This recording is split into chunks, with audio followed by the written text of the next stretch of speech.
Bonjour, j'avais envie de produire une nouvelle guidance sentimentale. Donc on va voir ce qui se présente à vous. On va essayer de laisser parler les cartes tout simplement, les énergies, et puis on va voir quel message on a à vous faire passer ce jour. Voilà.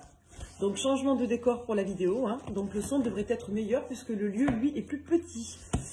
Allez, c'est parti, on va commencer la guidance avec les portes de l'intuition. Tac. Allez, message à faire passer pour toutes les personnes qui tomberaient sur cette guidance. Allez, c'est parti. Avec les portes de l'intuition, on nous dit la renaissance, le miroir, l'entrave, la parole. C'est le moment de libérer votre joyau intérieur. Tac. Là, alors, après on avait eu le miroir. Votre vie est un miroir formidable qui vous montre là où vous en êtes. Ensuite, vous avez l'entrave. Rien ne vous empêche d'avoir ou de faire ce que vous voulez. Je vous montre la carte. Et ensuite, on a la parole. Soyez en permanence bienveillante à votre égard et les autres en feront de même. Alors là, c'est très intéressant. Avec cette combinaison de cartes, j'ai l'impression qu'on vous parle du fait quelque part de vous réaffirmer dans vos énergies, quelque part d'être un petit peu la personne que vous souhaitez être et de faire en sorte que votre vie soit un petit peu ce reflet-là. Donc là, on est plutôt dans des énergies générales d'affirmation de soi, du fait de ne pas se focaliser sur une vision de soi à travers la vision qu'on a de sa vie. Vous avez peut-être ici un enjeu de redéfinir un petit peu votre réalité en fonction de votre réalité intérieure et non plus en fonction de la situation que vous avez créée. Donc là, on est clairement sur une invitation à redéfinir sa réalité, non pas vis-à-vis des autres ou des contraintes ou des devoirs, mais plutôt vis-à-vis de sa propre réalité intérieure, quant au potentiel que l'on a ou à la volonté de devenir ce que l'on souhaite. On a commencé par la carte de la renaissance. Donc là, on est plutôt sur des énergies générales. On va essayer d'approfondir. Quel message voulons-nous faire passer aux personnes qui regarderaient cette guidance? Donc les énergies de renaissance, de renouveau, d'ouverture. Là, on vous invite en guidance à ouvrir votre champ de projection, à ouvrir le débat, à ouvrir le dialogue, à quelque part vous mettre en phase avec la réalité intérieure que vous souhaitez projeter à l'extérieur. Très intéressant. Là, moi, je sens quelque chose en lien avec le devoir. Hein. Sortir des devoirs ou des blocages ou des entraves que vous avez créés ou que vous avez aujourd'hui en constat dans votre vie. Et on vous invite vraiment à faire en sorte que votre réalité extérieure soit le reflet de votre réalité intérieure. On est sur un enjeu de renaissance. L'apprentissage, la cohérence, l'attente. Là, on vous dit en quelque sorte de faire preuve à la fois de cohérence dans l'organisation des événements et des projets que vous souhaitez vivre. Et on vous demande d'être dans une forme un petit peu de cohérence par rapport à ça. Donc c'est comme si on vous invitait à rester ouvert au champ des possibles, à rester ouvert vis-à-vis de votre désir de réalisation, de ce phénomène de renaissance. Et quelque part, on vous propose ici d'accepter que tout ne pourra pas se faire dans la rapidité, que les éléments que vous souhaitez voir évoluer vont nécessiter de l'organisation et une certaine cohérence, une certaine patience. Derrière, on a quoi? La gratitude, le revirement, l'abondance. Ah, vous voyez, il y a un petit chat. Il s'invite avec nous pour la guidance. C'est Pablo. Donc du coup, on vous dit, voilà, la gratitude est le chemin qu'emprunte la prospérité et le succès pour venir à votre rencontre. Le revirement, vous êtes beaucoup plus puissant que vous ne l'imaginez. Votre capacité vous permet de transformer le négatif en positif. Derrière, on a l'abondance. On vous dit que plus vous allez sortir d'un sentiment presque inconscient de survie, de devoir, de contrainte, d'entrave, plus vous allez bloquer vos schémas, vous allez débloquer vos schémas limitants, plus vous allez vous mettre à l'esprit que quelque part votre potentiel est possible, que plus vous allez vous mettre à l'esprit que vous êtes à même de matérialiser la réalité extérieure que vous souhaitez à l'intérieur de vous, et plus vous serez dans un postulat de récolte d'abondance. Donc c'est très intéressant. Là, on me dit déjà que vous êtes dans des énergies générales de renaissance, de renouveau, que vous avez peut-être le sentiment que votre vie aujourd'hui vous entrave, ou que ces dernières années, voilà, votre parcours de vie a été fait peut-être de contraintes, de devoirs, de sacrifices. Et aujourd'hui, vous présentez peut-être des difficultés à aborder votre avenir dans l'idée que, quelque part, pour dépasser ça, il va falloir soit, quelque part, affronter des entraves, des blocages, ou soit, quelque part, nécessiter de tout reprendre à la base pourrait être dans un postulat un petit peu de récolte et d'abondance. En tout cas, on vous invite à croire en votre potentiel et on vous invite à croire en l'idée que vous pouvez très bien redéfinir votre réalité et redéfinir votre état d'esprit en redéfinissant votre réalité. Hein? Donc ouvrez, soyez dans l'ouverture, ouvrez le champ des possibles. Soyez comme ce petit chaton là qui découvre le monde. Hein? Voilà. Alors du coup, la suite... Quel message on a? On va prendre le petit oracle des guidances étoilées. Là, Pablo. Quel message avons-nous à faire passer aux personnes qui regardent cette guidance? Les synchronicités. On vous dit que vous êtes peut-être dans une phase de votre vie. Alors moi, je ne vois pas forcément les synchronicités spirituelles, je vois plutôt les synchronicités matérielles. Pour moi, vous êtes dans une phase de votre vie où vous avez plusieurs éléments qui convergent vers le bilan que vous devez certainement arrêter soit de subir, soit d'être dans la contrainte, soit tout simplement, je dirais, quelque part tout changer. Alors soit il y a une envie de renaître au niveau sentimental, une envie de renaître au niveau matériel, au niveau professionnel. En tout cas, il y a tout qui converge. Pour moi, il y a tout qui est synchrone par rapport à ça. Voilà, on vous dit vraiment de dépasser les blocages de la réalité extérieure, les contraintes de la réalité extérieure, tout ce qui touche les devoirs, les contraintes, les sacrifices, les limitations. Moi, je ressens vraiment en médiumnité les limitations. Donc là, on vous dit d'aller à l'intérieur de vous et de vous concentrer sur votre réalité intérieure pour pouvoir avoir plus d'ouverture et d'énergie afin de matérialiser votre vie telle que vous le souhaitez. Vous voyez, on vous incite à la liberté. On vous dit de vous désaliéner, de vous libérer de toutes les entraves matérielles qui vous empêchent d'accéder à votre renaissance ou ce qui vous empêche quelque part d'être pleinement vous-même. On vous dit en quelque sorte de sortir d'une forme de sacrifice. Très intéressant. Alors, on va regarder avec l'oracle du soleil. Qu'est-ce qu'on nous dit? Quels sont les enjeux pour vous qui tombez sur cette guidance? Donc, vous voyez, aujourd'hui, ce n'est pas spécialement sentimental, c'est plutôt général. Hein.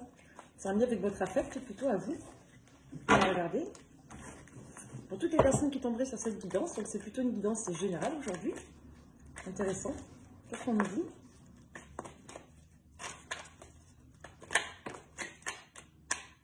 S'il y a un appel, que la vidéo coupe, il y aura une deuxième partie. Je sens que je vais avoir un coup de fil.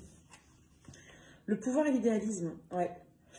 Peut-être que vous aviez à cœur certaines réalisations ou que vous aviez à cœur certains désirs et qu'aujourd'hui vous vous mettez peut-être un petit peu trop de pression quant à l'idée de tout gouverner, de tout régenter et que c'est très compliqué pour vous d'accéder à cet idéal de réalisation. Peut-être que vous ne savez pas par où commencer. Peut-être qu'on vous demande ici de faire preuve de cohérence, d'organisation et de patience. C'est ce qu'on avait vu avec les portes de l'intuition.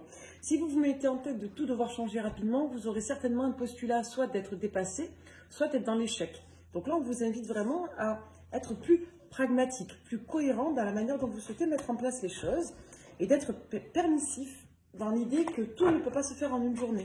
Hein, tout ne peut pas se faire maintenant. Rome ne s'est pas faite en un jour. Alors, les cartes sont sorties à l'envers, donc c'est la fin de la soumission, c'est ce que je vous disais tout à l'heure. On est dans ces énergies de reprise de liberté et de pouvoir. Donc, on a la carte du pouvoir qui est sortie à l'endroit et la carte de la soumission à l'envers. Donc, pour moi, vous reprenez votre pouvoir d'action, votre pouvoir d'être maître de vous, votre pouvoir de réalisation, et vous sortez d'énergie sacrificielle, dévotionnelle, etc. D'accord? C'est en opposition au pouvoir. Et derrière, on a l'isolement. Avec l'idéalisme, on a en opposition l'isolement. Vous sortez d'une forme d'isolement psychique qui vous mettez peut-être inconsciemment à l'esprit que vous ne pouviez pas être qui vous souhaitiez être, que vous ne pouviez pas faire ce que vous vouliez. Donc là, aujourd'hui, on en sort de tout ça. Il faut simplement trouver un compromis entre ces grandes idées idéales qu'on se permet d'avoir aujourd'hui et la manière dont, je dirais, ces idéaux de renouveau vont pouvoir se mettre en pratique dans la matière. Alors, les évolutions, maintenant. Comment ça va évoluer pour vous vis-à-vis de ça, de ce besoin de renaissance, de réaffirmation de vous-même, ce besoin de casser les chaînes de la dévotion là? Comment ça va évoluer pour vous? On vous dit de vous reconnecter à l'ouverture, à l'enthousiasme, de reprendre plaisir à vous découvrir, à faire ce que vous voulez. On vous demande de ne plus supporter ce qui ne vous convient plus, ce qui ne vous enthousiasme pas. On vous invite ici à le lâcher. Reconnectez-vous à des choses qui vous fassent plaisir. Le choix, la discrimination. On vous dit de ne pas culpabiliser, à choisir et à renoncer. D'accord? Parfois, pour choisir sa direction de vie, il faut accepter de renoncer. Ce matin, en atelier thérapeutique, j'avais une dame, justement, qui se reconnaîtra, je lui fais coucou, qui présentait des difficultés à, quelque part, choisir la vie qu'elle voulait. On est vraiment dedans, en plus, parce qu'elle avait intrinsèquement le sentiment, quelque part, de fuir sa vie d'aujourd'hui. Donc, avoir une nouvelle vie, inconsciemment, pour elle, c'était abandonner l'ancienne. Alors que l'abandon, elle a une connotation un peu péjorative, parce qu'elle induit le fait de ne pas assumer ses responsabilités. Donc, cette dame, elle a l'esprit, quelque part, d'être dans le devoir de rester dans sa vie, alors que sa vie ne lui correspondait pas et qu'elle n'était pas dans le fait de répondre à ses propres devoirs moraux. Donc, parfois, pour répondre à ses besoins et à ses devoirs personnels, il faut accepter de remettre en cause son fonctionnement, ses choix, sa perception de la réalité. Et quelque part, se choisir, c'est renoncer à une ancienne version de soi. Donc pour moi, on est un petit peu là-dedans, là. Donc ne culpabilisez pas, c'est vraiment le message qu'on veut vous faire passer aujourd'hui.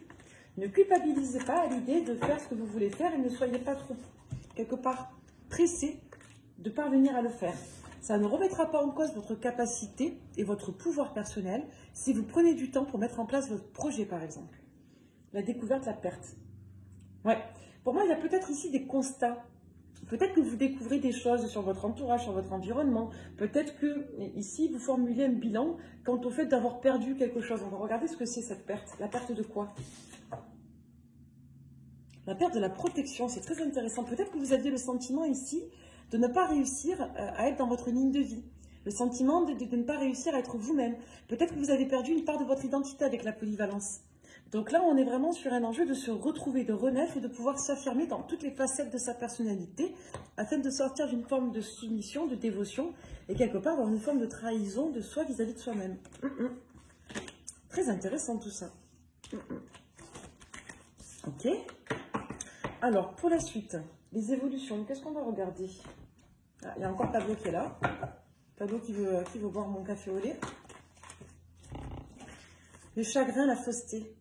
On vous dit ici que peut-être qu'à une période de votre vie, vous voyez, c'est la carte de la trahison ici. Alors, peut-être qu'à une période de votre vie, vous avez été très impacté par la blessure d'abandon, de trahison, de rejet. Peut-être qu'à l'époque, vous identifiez mal la problématique qui vous animait. Peut-être qu'à une époque, vous avez vécu de manière très intense des blessures et que peut-être qu'en vous relevant de ces blessures, vous avez réussi à comprendre qu'il y avait d'autres enjeux plus profonds. Peut-être que l'enjeu de fond, c'était, admettons, de vivre à travers la notion de sacrifice, de devoir, ou peut-être que vous n'étiez pas totalement connecté à vous. Hein. En tout cas, on sort des blessures ici, hein. On sort des blessures de trahison et on comprend que, au final, la vraie blessure, elle n'était pas forcément dans la trahison, dans une situation précise, mais plutôt dans la trahison de soi, de manière générale. Vous voyez, on a deux fois la carte de la fausseté. Très intéressant, l'idéal et la liaison. Peut-être que vous misiez tout sur un enjeu de relation. Ici, ça peut être une relation sociale, une relation de couple. Peut-être qu'ici, à l'époque, vous pensiez que tout était une affaire de bonheur sentimental ou d'épanouissement sentimental. Et aujourd'hui, ce n'est plus le cas. Donc là, on nous dit qu'il y a un double déclic chez vous.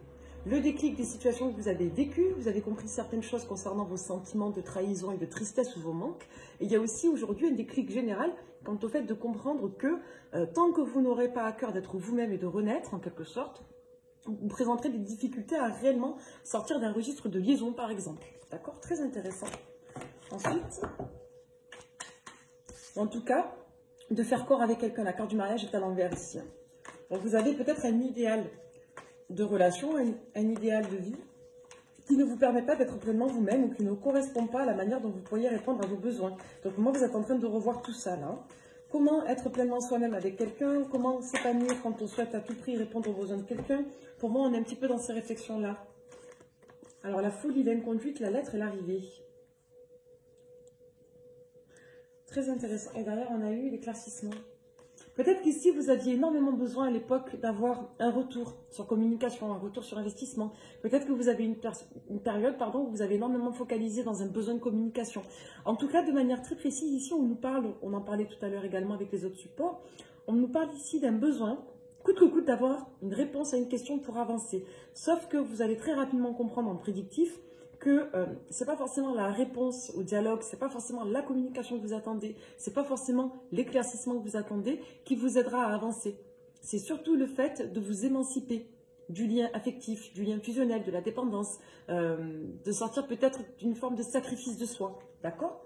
Donc là, on nous parle peut-être d'une situation sentimentale où vous avez été victime d'une trahison dans le passé ou récemment et que peut-être que vous attendez encore que cette situation soit réglée, éclaircie, peut-être que vous attendez encore qu'on vous rende des comptes. Et vous allez très rapidement vous apercevoir que ça ne sera pas ça qui vous aidera. C'est comme si tout arrive en même temps. Et ne me griffe pas, toi. Ne mords pas.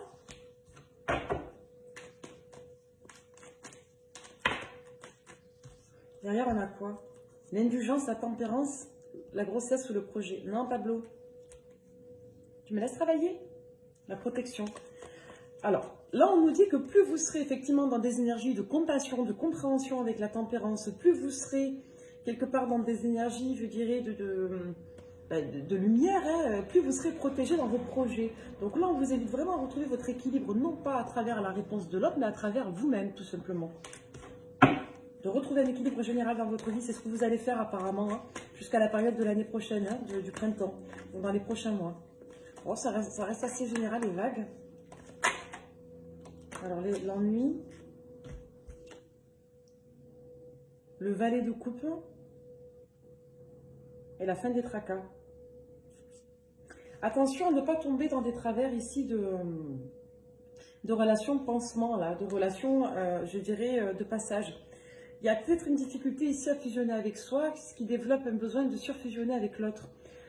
Donc là, on vous dit que quelque part, vous risquez encore de retomber dans les prochains temps dans un lien qui, au final, ne sera là uniquement que pour vous remplir d'une forme d'ennui que vous ressentez. Donc attention à ce type de lien où vous avez un valet ici qui cache sa coupe. Quelqu'un qui ne vous donne pas tout, mais qui vous permet peut-être de patienter ou de vous nourrir d'un manque que vous n'arrivez pas à satisfaire par vous-même. La force et la fortune. L'originalité, l'homme méchant, le désir, le succès. Ouais, on vous dit de ne pas confondre ici quelque part le besoin d'être aimé avec l'amour. Voilà, c'est vraiment un message qui ressort également. On vous dit de vous ouvrir à la définition de vos propres idéaux, de vos propres besoins, et d'apprendre à devenir peut-être plus compatissant envers vous-même, pour devenir plus tolérant des situations des autres et pour en avoir peut-être moins besoin, pour sortir de la dépendance. Bon, c'est un message à part entière, hein, c'est très intéressant, qui peut faire écho avec celui qu'on a eu tout à l'heure. On va se concentrer sur le prédictif. Donc, dans les énergies d'évolution, on vous dit de faire attention à ne pas retomber dans une forme de dépendance qui serait justifiée par l'ennui, parce que vous avez besoin que les choses se passent vite et vous avez besoin peut-être aujourd'hui, de par votre déclic, d'avoir une bonne satisfaction de vous-même. Donc, n'oubliez pas de faire preuve de cohérence, n'oubliez pas de faire preuve de patience et de compassion envers vous-même, hein, pour prendre le temps de fédérer vos projets et cette démarche de renaissance. Voyez, la force avec le 7 des épées sur l'impératrice. L'impératrice, c'est vous. Donc l'impératrice, c'est un arcane majeur, c'est très important, ça représente la consultante, donc vous, l'énergie féminine qui regardez cette guidance, vous pouvez être un homme. Avec la force, ça accentue le pouvoir d'affirmation, de détermination des tendances de l'impératrice. Donc l'impératrice, elle est créative, elle est fertile, elle porte la vie, les projets, elle a tous les potentiels possibles et elle permet de mettre en pratique tous ces potentiels-là dans la voie de la réalisation, de l'affect, dans la voie matérielle et dans la voie du développement. Derrière, avec le 7 des épées, sur la force, on nous dit peut-être que vous avez une forme de point de pression à réaliser vos objectifs et que ça peut peut-être venir d'un sentiment mal identifié. C'est ce qui ressortait également tout à l'heure. Peut-être que vous vous mettez beaucoup de pression parce que vous avez encore un peu de mal à accepter, entre autres, que vous devez voilà, développer une part vacante de vous, hein. On nous parle encore ici d'une situation avec un valet de coupe. Ça fait 2 fois que ça sort et l'as de coupe.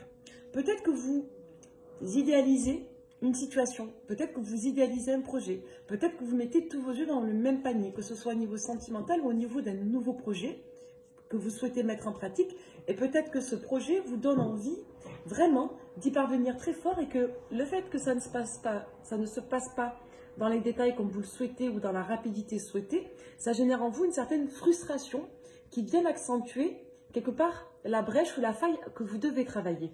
Donc là, on nous dit que vous avez un idéal de réalisation, que ce soit avec une personne qui peut être plus jeune, par exemple, ou que ce soit avec un projet nouveau. Vous avez un idéal de réalisation ici qui met à mal, en quelque sorte, le déclic de renaissance que vous avez eu et qui, quelque part, vous montre que vous avez encore des choses à travailler en matière de patience, en matière d'ouverture de cœur ou d'ouverture d'esprit et quelque part en matière de cohérence. Parce qu'il y a encore quelque part quelque chose à travailler sur la notion de devoir. Vous avez l'impression que vous devez vite et bien et vous transcender. Alors, je ne sais pas à qui cette guidance parlera, mais elle est très particulière. Donc ici, on ne se met pas la rate au courbouillon. Hein. Si on n'arrive pas à faire les choses dans la rapidité, ça ne remet pas en cause le potentiel. Si vous vous êtes mis à l'esprit que réussir votre projet, c'est une manière pour vous de réussir votre vie ou de réussir votre transcendance, votre renaissance, votre affirmation de vous, ici, on vous dit que c'est un leurre.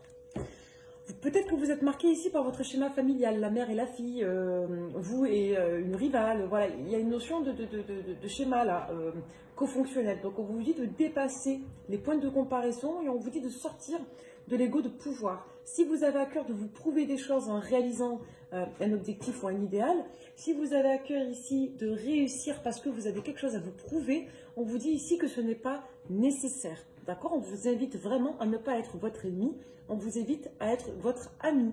Soyez l'ami de vous-même. Vous n'aurez plus besoin, je dirais, de l'amicalité réellement des autres. Pas de cette manière-là, en tout cas, ça sera qu'un bonus. On vous dit que tout ce que vous attendez des autres, vous pouvez vous l'obtenir par vous-même. Hein. Vous voyez, il y a une conscientisation en vous qui n'a pas été faite. Voilà, pour moi, on se trompe de problème ici. Alors, on va regarder quel est le souci. Qu'est-ce qui fait qu'on stresse à l'idée de ne pas mettre en route tous ces projets? Qu'est-ce qui fait quelque part, on ressent encore des frustrations dans la mise en pratique de ce nouveau projet, de cette nouvelle relation-là, de cet idéal. Voilà, moi je vois un idéal sentimental, mais ça peut être un idéal de projet, par exemple. Alors, le 9 des épées, le pape, le 9 de coupe, le cavalier de bâton, l'as de denier, la maison de Dieu, l'étoile et le 2 de bâton. Alors, ouais, pour moi, vous aviez à un moment donné misé tous vos yeux, à voir ce qui se passe avec les yeux. Pourquoi les yeux? Vous avez misé à un moment donné tous vos œufs dans le même panier. Il y a eu un effondrement là, de votre idéal de vie et aujourd'hui, il y a un enjeu de réparation sur vous. On est encore dans le mécanisme de défense. Donc, il y a clairement ici un enjeu de réparation quant à un effondrement que vous avez vécu et qui va vous donner le sentiment aujourd'hui, quelque part, de prendre votre revanche sur la vie ou d'être dans une forme de résurrection vis-à-vis de ce drame que vous avez vécu. Donc là, on vous dit que cet objectif que vous vous êtes fixé, quelque part de vous en relever, c'est un objectif qui est en lien avec la blessure. Donc vous allez petit à petit dans les prochains mois, moi j'ai l'impression que ça va durer jusqu'à l'année prochaine, c'est ce qu'on avait un petit peu avec les cartes, mais jusqu'à l'année prochaine, pour moi, vous allez être quelque part testé au niveau divin, au niveau karmique, pour retourner à des énergies plus compassionnelles, plus humbles, plus en lien avec le postulat de gratitude. Et on vous dira que lorsque vous arriverez à faire les choses par développement personnel, par ouverture de cœur et non pas par rebondissement à la fermeture, je ne sais pas si vous suivez, vous aurez plus de facilité à mettre à bien vos projets. On vous dit vraiment ici que plus vous allez vous détacher de l'esprit, quelque part de dureté, de réussir, de devoir vous prouver des choses, de pouvoir vous mettre en comparaison de réussite vis-à-vis d'une autre situation, d'une autre personne, d'un schéma, plus vous sortirez de ces énergies-là, de dureté, de réussite par l'affirmation de l'énergie masculine de la blessure, et plus vous aurez d'abondance dans votre vie. On vous incite à vibrer l'ouverture et l'amour là. Hein. Bon Pablo, arrête. C'est compliqué de faire une guidance avec un chat qui vous croque les chevilles, hein, je vous le dis. Il bouffe la chaise, il croque les chevilles, mais arrête. Il est surexcité ce chat, c'est le chat de ma soeur. Elle l'a recueilli. Mais, quelle énergie. Ok. Voyez, c'est comme si vous aviez mis beaucoup d'énergie à entreprendre beaucoup d'activités de manière peut-être un peu simultanée, parce que ça vous tenait énormément à cœur. Et au final, je vous dis, on a quelque part l'intuition, on a tout ce qui touche votre intuitif qui s'est retourné, qui est à l'envers et qui génère de la stérilité. D'accord? C'est comme si vous faisiez les choses à contre-cœur, à contre-courant de votre être.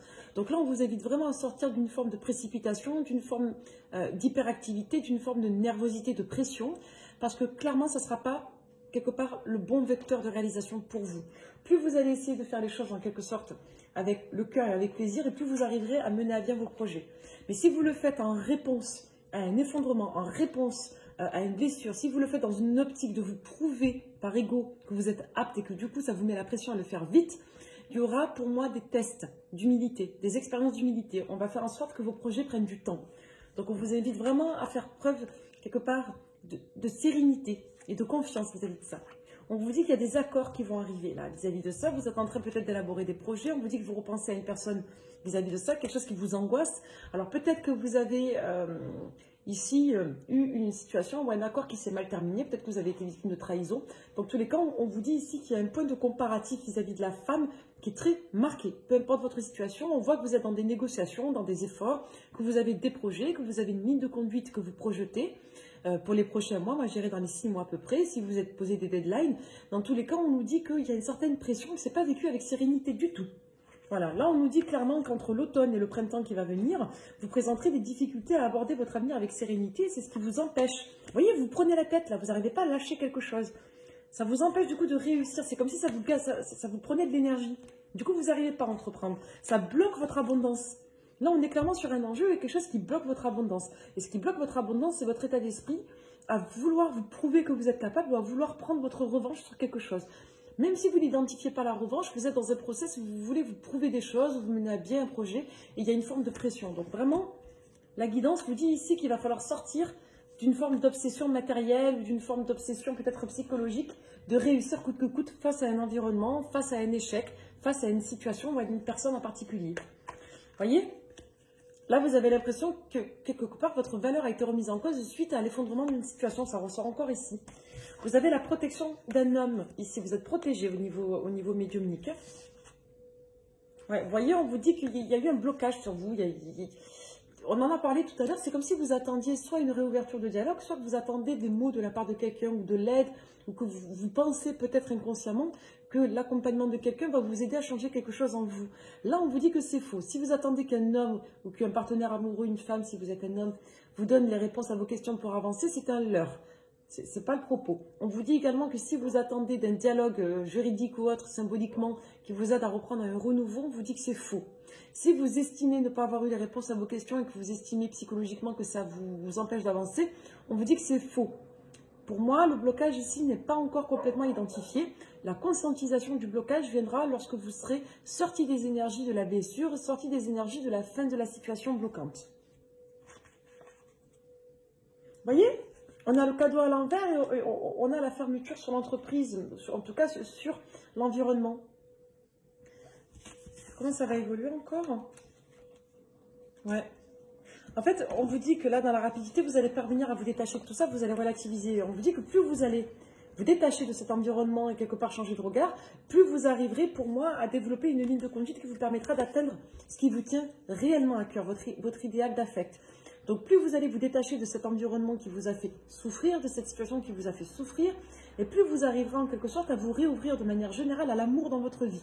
Donc là, on est sur des enjeux, pour moi, de manière générale, pas forcément vis-à-vis d'une personne, d'ouverture de cœur. On vous dit, ouvrez votre cœur, changez de référentiel. Votre référentiel, s'il était en lien avec des blessures, des traumas ou des violences, ou une situation ou quelque chose en particulier, on vous dit que tout ça, ça va évoluer prochain temps et ça va venir soit d'une communication qui va vous ouvrir les yeux, soit au contraire du fait de lâcher le besoin de communiquer avec une personne pour avoir des éclaircissements. Donc c'est très très bien, très intéressant. Donc selon vos cas de figure, si vous attendez d'une com qu'elle vous apporte tout, ça sera non. Si vous attendez de parvenir à un objectif de réalisation matérielle en comparaison d'une autre situation qui vous a blessé ou humilié, c'est non. C'est pas comme ça que vous allez réussir. Et on vous dit que vous pourrez avoir une communication hasardeuse avec quelqu'un sans vous attendre qu'il va débloquer quelque chose en vous. Vous voyez selon votre contexte comment ça vous parle, mais ça peut renvoyer ces phénomènes-là. Allez, pour terminer, prédictif, qu'est-ce qui vient vers vous? Qu'est-ce qui vous attend? Alors, soit sur la période du Sagittaire, donc de décembre, donc fin novembre et décembre, vous allez clairement vous ouvrir, avoir une ouverture de cœur réellement, soit vous avez une situation d'ouverture de cœur avec une personne du signe du Sagittaire, soit vous-même être de ce signe-là. Donc, on voit qu'on est sur des énergies de réouverture de cœur, de renaissance, de dépassement des traumas et des blocages. Là, bon, pas tous, bien sûr, mais en tout cas, si vous aviez le cœur un petit peu blessé ou fermé et que vous aviez de la pression, que vous ne saviez pas trop l'identifier, on vous dit que c'est en lien avec les énergies de blessure et de fermeture de cœur. Ça va se réouvrir. Donc là, on vous dit que dans les 2 mois en arrière, vous avez eu certainement quelque chose, un projet ou une rencontre, une situation qui vous a vraiment tenu à cœur et que cette situation, pour moi, vous avez peut-être pour projet ou pour ambition de la voir se matérialiser dans les 3 à 6 mois, donc entre la période du Capricorne et du Poisson. Peut-être que vous êtes de ces signes-là ou votre autre, si ça concerne le sentimental, mais on vous dit que peut-être que vous avez pour projet de réaliser quelque chose qui vous tienne à cœur dans les prochains mois, précisément sur l'hiver, et que vis-à-vis de ça, vous pouvez quelque part, être confronté à un enjeu soit de rivalité qui vous stresse et qui vous met dans des énergies un peu négatives, il faut sortir de la comparaison de la rivalité, soit au contraire en lien avec une blessure liée à une trahison, à une liaison ou à une tierce personne ou situation. Donc tout ça, ça vous a brisé le cœur et vous composez votre situation en lien avec ces énergies de blessure de cœur. de fermeture de cœur. Donc tout ça, ça va évoluer à partir de l'hiver. D'accord? À partir de la période du Verseau, s'il y a un événement particulier sur le mois de février ou en lien avec une personne du Verseau, on vous dit que ça ne sera pas l'argument. Le déclic pour moi, si vous pensez l'avoir, vous ne l'aurez pas encore. Il n'est pas encore là. Vous l'aurez plus tard, au moins après la période de février, au moins dans les 4 mois minimum. Du coup, vous allez être chahuté dans la mise en place de votre projet parce que ça ne se passera pas comme vous l'avez imaginé. D'accord? Vous aurez peut-être des difficultés à accéder à votre idéal, c'est-à-dire vous projetez les choses d'une certaine manière et la réalité vous prouve que ça ne se passe pas de cette manière-là. Donc ça vous stresse, ça vous fait douter, ça remet en cause votre endurance. Ok, donc on nous parle du signe de la balance en âme sœur. On nous dit ici qu'il y a peut-être eu une discussion, une situation, un comparatif qui a eu lieu sur la période de la balance ou avec une balance et que cette situation que vous n'avez peut-être pas identifiée au préalable va peut-être générer un déclic. Peut-être qu'il y a des choses que vous n'avez pas compris ces derniers temps que vous allez comprendre. Parce que vous allez être confronté à des leçons d'humilité, c'est-à-dire compassionnelles. Développez votre compassion envers vous-même, votre compréhension envers vous-même, vos capacités d'autorégulation et d'autoconsolation. Ici, on vous parle d'attirance, on vous parle d'amour et des nouvelles. Pour moi, vous allez ressentir le besoin de vous ouvrir. Vous allez vivre des situations qui vont vous faire ouvrir votre cœur. Soit parce que vous allez être confronté par ego à la difficulté de matérialiser un projet qui vous tient à cœur, soit tout simplement parce que vous êtes en train de vous dépasser quant au fait de formuler un deuil vis-à-vis d'une situation triangulaire. Ça peut parler à des profils différents ici. Dans tous les cas, on vous dit que plus vous allez sortir du comparatif, de l'ego, de revanche, plus vous allez dépasser l'idée que vous devez faire les choses pour vous prouver votre valeur, plus vous allez réussir à ouvrir votre cœur. Donc c'est une guidance qui est très très intéressante, qui est très générale aujourd'hui. J'espère qu'elle vous aura parlé et qu'elle vous aura insufflé beaucoup de force de conviction. Voilà, n'oubliez pas que vous êtes quelque part l'alchimiste et l'architecte de votre vie, que votre ouverture de cœur ne dépend pas de ce que vous avez vécu, elle dépend de votre état d'être, à générer des ressources de compassion de manière permanente et des ressources de tolérance vis-à-vis de vous et de votre entourage. Même si vous êtes différent, vous pouvez accepter la réalité de l'autre. Encore une fois, accepter, ce n'est pas cautionner, ce n'est pas justifier, c'est simplement accepter que ce qui a été n'est plus et certainement ne sera plus. Donc envoyez-vous de l'amour, de la compréhension, soyez permissif envers vous-même, n'hésitez pas à affirmer vos rêves et dites-vous bien que la réalité intérieure que vous avez est clairement une réalité qui peut devenir extérieure si vous vous permettez. Et si vous arrivez à faire les choses non pas en réponse de quelqu'un ou d'une situation, mais simplement en réponse à vos propres besoins et à votre propre personne. Merci beaucoup.